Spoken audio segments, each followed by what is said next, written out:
नमस्कार दोस्तों, स्वागत है आपका स्टडी फॉर जुडिशरी चैनल में। फ्रेंड्स, हम लोग भारत का भूगोल पढ़ रहे थे। एक पार्ट मैंने ऑलरेडी आपको पढ़ा दिया है, आप जाके चैनल पर उसको देख सकते हैं। यूपी पीसीएसजे, उत्तराखंड सिविल जज, मध्य प्रदेश सिविल जज, इसमें करंट अफेयर और जीके वाला पोर्शन काफ़ी पूछा जाएगा। उसमें अच्छे खासे क्वेश्चन आपसे पूछे जाएंगे। सामान्य ज्ञान के लिए मैं आपको ज्योग्राफी पढ़ा रही हूँ, इतिहास और इकोनॉमिक्स, साइंस, ये सारी आपको इस चैनल पे प्रोवाइड करा दिए जाएंगे। स्टार्ट करते हैं। कल जो मैंने आपको पढ़ाया था उसके आगे का मैं आपको बता देती हूँ। कल मैंने आपको भारत का विस्तार, उसकी लोकेशंस, उसके राज्य और चीज़ आपको बताई थी कि कौन सा देश की बाउंड्री भारत से टच होती है, कितने राज्य दूसरे देश से, किसी अन्य देश से टच होते हैं, ये सब मैंने आपको बताया था। और मैंने आपको बताया था कि कर्क रेखा से कितने राज्य कर्क रेखा पर है, कितने राज्य बताया था मैंने ये आपको। उसके आगे काम करते हैं। देखिए, क्वेश्चन इस तरीके से कई बार बनाया ये क्वेश्चन तो कि कितने राज्य हैं जो जल मंडल पर स्थित है। जल मंडल मतलब कि ऐसे कितने राज्य हैं जिनकी सीमा जो है समुद्र से टच होती है, मतलब स्थल से न होकर समुद्र से टच होती है। इतने ऐसे कितने राज्य हैं? तो एक है गुजरात, उसके बाद में है महाराष्ट्र, गुजरात, गोवा, कर्नाटका, केरला और नीचे तमिलनाडु। इधर के ये राज्य ऐसे हैं जिनकी बाउंड्री समुद्र से टच होती है और ये क्वेश्चन बनते हैं। इधर देखते हैं तो इधर है आंध्र प्रदेश, ऊपर है उड़ीसा और उसके ऊपर है पश्चिम बंगाल।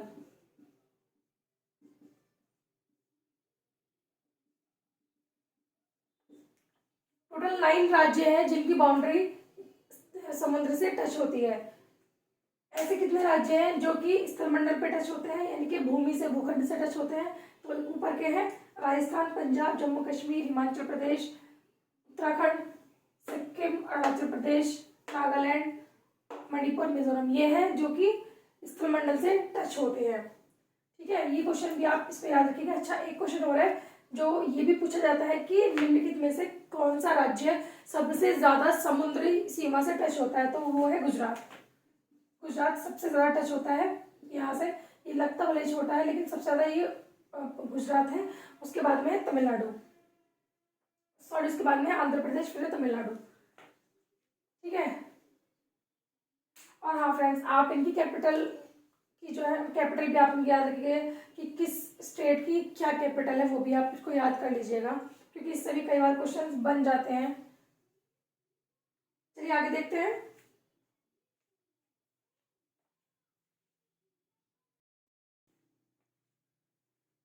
इसके अलावा ये जो समुद्र सीमा से जो 9 राज्य टच है, ये तो भारत की मेन बाउंड्री से टच है। इसके अलावा भी है, जो एक है यहाँ पर, यह है लक्षद्वीप। ये भी समुद्री सीमा से टच है, पूरा समुद्र में ही है, बताया था आपको, अरब सागर है। और इधर है बंगाल की खाड़ी।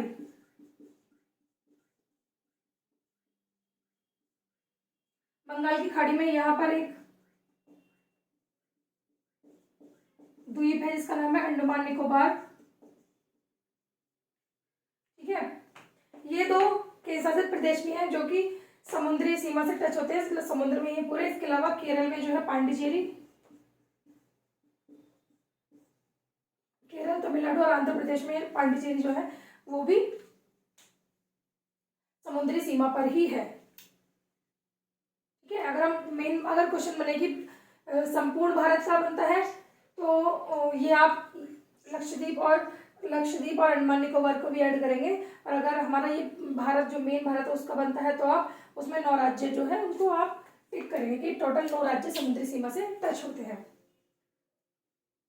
उसके बाद अगर हम देखते हैं सीमाओं की बात, ये तो एक बाउंड्री है कि स्थलमंडल और जलमंडल के बीच में बाउंड्री है, लेकिन अगर हम इसमें एरिया की बात करते हैं तो कुछ समुद्री सीमाएं भी होती हैं। समुद्री सीमाओं को हम नॉटिकल मील में नापेंगे। नॉटिकल मील में हम जो है समुद्री सीमाओं को नापते हैं। तो टोटल जो एरिया देखेंगे हम, ये होता है टोटल 12 समुद्री मील, 24 समुद्री मील और 200 समुद्री मील। इन 3 पार्ट में डिवाइड है। इसको समझेंगे कि ये किस तरीके से इसका आकलन किया गया है, किस तरीके से एरिया डिवाइड किया गया है कि किस देश के पास में कितना एरिया होगा।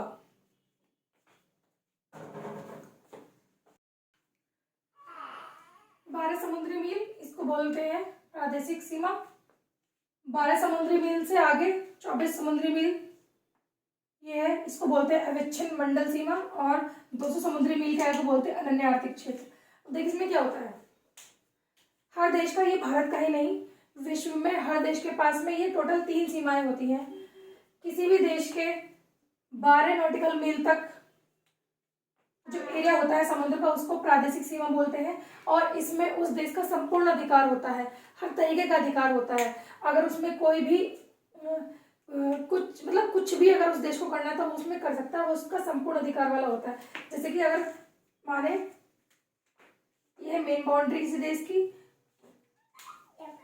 तो यहाँ तक जो है ये टोटल 12 समुद्री मील, इसको प्रादेशिक सीमा बोलते हैं। इसमें संपूर्ण अधिकार होता है किसी भी देश का। ऐसे ही भारत का समुद्री मील 12 समुद्री मील तक संपूर्ण अधिकार है। उसके आगे 24 समुद्री मील तक इसको बोलते हैं अविच्छिन्न मंडल सीमा। इसके अंदर भारत को बहुत सारे अधिकार हैं, जैसे कि सीमा टैक्स वसूलने का अधिकार, यदि कोई नया द्वीप आता है या फिर कुछ भी नया मिलता है, या जैसे कि हम महाराष्ट्र में देखें, महाराष्ट्र की मुंबई हाई में पेट्रोलियम सबसे ज़्यादा होता है, तो वो भारत के अधिकार क्षेत्र में आता है। इसको हम अविच्छिन्न मंडल सीमा बोलते हैं। इसके आगे 200 समुद्री मील है। 200 समुद्री मील में इसको हम अनन्य आर्थिक क्षेत्र बोलते हैं। और 200 समुद्री मील से आगे, सॉरी लाइट चली गई, 1 मिनट। 200 समुद्री मील के आगे पूरा खुला समुद्र होता है, उसमें किसी पर्टिकुलर देश का कोई अधिकार नहीं होता, उसमें सब देशों का अधिकार बराबर होता है, किसी एक देश पर उसका कोई अधिकार नहीं होता है, किसी भी एक देश का। 200 समुद्री मील के आगे। अब देखिए, ये जो दक्षिण में मैंने आपको ये राज्य बताए थे, 9 राज्य भारत के, और लक्षद्वीप, अंडमान निकोबार, पांडिचेरी और एक यहाँ पर दमनदीप भी है जो अब मर्ज हो चुका है, दादरा नगर हवेली और दमनदीप। ये टोटल 13 राज्य हैं। अगर हम इन 13 राज्यों को मिला लेते हैं तो देखेंगे हम कि कितना एरिया ये घेरते हैं समुद्र का। तो ये टोटल एरिया घेरते हैं 7516.6 किलोमीटर। ये इतना एरिया जो है समुद्र से लगा हुआ है। ठीक है, अगर टोटल हम ऊपर के राज्य की बात करते हैं तो ऊपर के टोटल 17 राज्य हैं जो कि किसी भी अन्य देश के साथ में सीमा बनाते हैं या फिर स्थल मंडल से टच होते हैं। एक चीज और हमारी रह गई थी, अगर हम उत्तर से लेकर के दक्षिण तक की बात करते हैं और पश्चिम से लेकर के पूर्व तक की बात करते हैं तो कितना एरिया है। अगर हम उत्तर जम्मू कश्मीर से लेकर कन्याकुमारी तक की बात करते हैं तो ये इतना एरिया है 3214 किलोमीटर। और पश्चिम से पूर्व की बात करते हैं तो ये है 2933। तो मैं इसको चेक कर लेती हूँ, इतना ही था ये।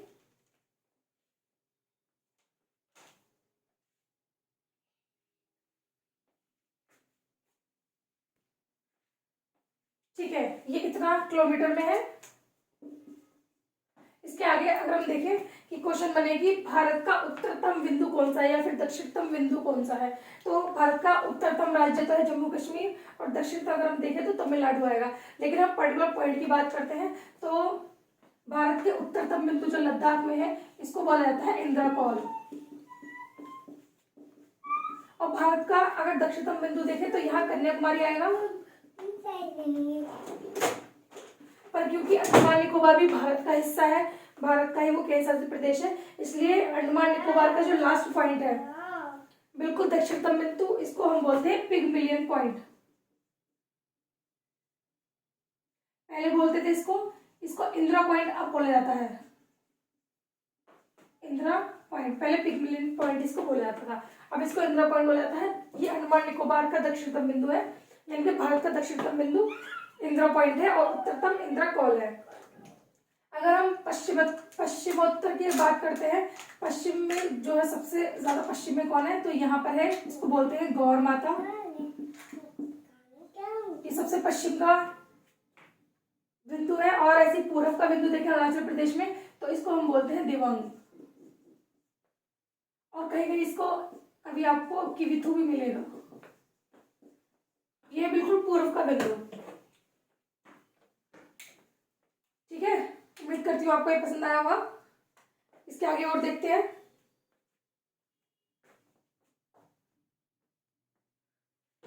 इसके आगे आपने सुना होगा एडम ब्रिज या फिर आदम ब्रिज या फिर एडम ब्रिज, एडम ब्रिज, या फिर आपने सुना होगा राम सेतु। ये यहां से तमिलनाडु के रामेश्वरम द्वीप से, यहाँ पर है ये रामेश्वरम द्वीप।